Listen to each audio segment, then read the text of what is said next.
Stunting itu sebenarnya bukan masalah hanya di Indonesia ya, masalah seluruh dunia. Stunting menjadi masalah yang luar biasa dan kalau kita bisa lihat 2 tahun terakhir ini merupakan masalah yang diprioritaskan oleh pemerintah. Halo semuanya, selamat datang di video kami.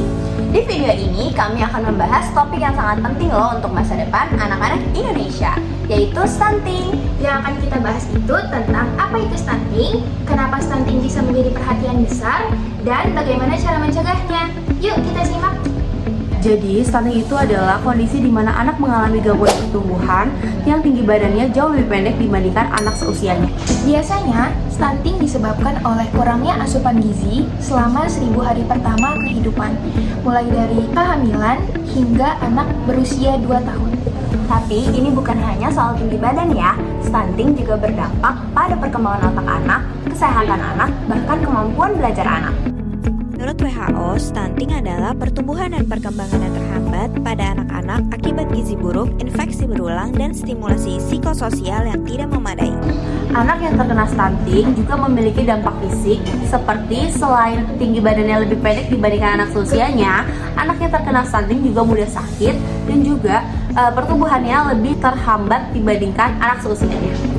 Apa sih dampak kognitifnya? Anak-anak ini beresiko mengalami kesulitan belajar dan cenderung memiliki IQ yang lebih rendah dari anak seumurannya. Dampak jangka panjangnya juga serius loh. Mereka bisa memiliki produktivitas kerja yang rendah dan lebih rentan terhadap penyakit kronis seperti diabetes atau hipertensi. Pertama, kurangnya asupan gizi selama kehamilan dan juga masa awal kehidupan anak. Yang kedua, pola makan yang tidak seimbang, misalnya anak tidak mendapatkan protein, vitamin, atau mineral yang cukup. Dan yang terakhir, lingkungan yang tidak bersih. Sanitasi buruk bisa meningkatkan risiko infeksi yang akhirnya memperburuk kondisi gizi anak. Gimana sih cara mencegah stunting?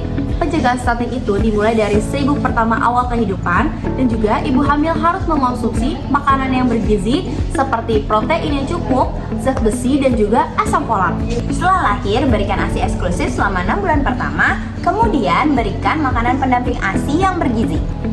Jangan lupa, pastikan pola makan anak seimbang, misalnya dengan memberikan ikan, telur, sayuran hijau, dan buah-buahan. Kebersihan juga penting loh, jangan lupa cuci tangan sebelum makan dan juga jaga lingkungan agar tetap bersih. Dan pastikan anak mendapatkan pemeriksaan rutin di posyandu atau di fasilitas kesehatan lainnya. Orang tua adalah kunci dari semuanya. Pastikan anak-anak mendapatkan gizi yang cukup dan lingkungan yang sehat. Pemerintah juga punya peran yang besar, seperti menyediakan akses makanan yang bergizi, fasilitas kesehatan, dan juga edukasi. Jangan lupa masyarakat juga ikut membantu ya, dengan membantu keluarga-keluarga yang membutuhkan. Jadi, yuk cegah stunting bersama-sama demi masa depan anak Indonesia yang lebih cerdas dan juga sehat. Mulai dari hal yang sederhana seperti memberikan makanan yang bergizi dan menjaga kebersihan. Kalau kalian merasa video ini bermanfaat, jangan lupa like, komen, dan subscribe. Sampai jumpa di video selanjutnya. Bye-bye!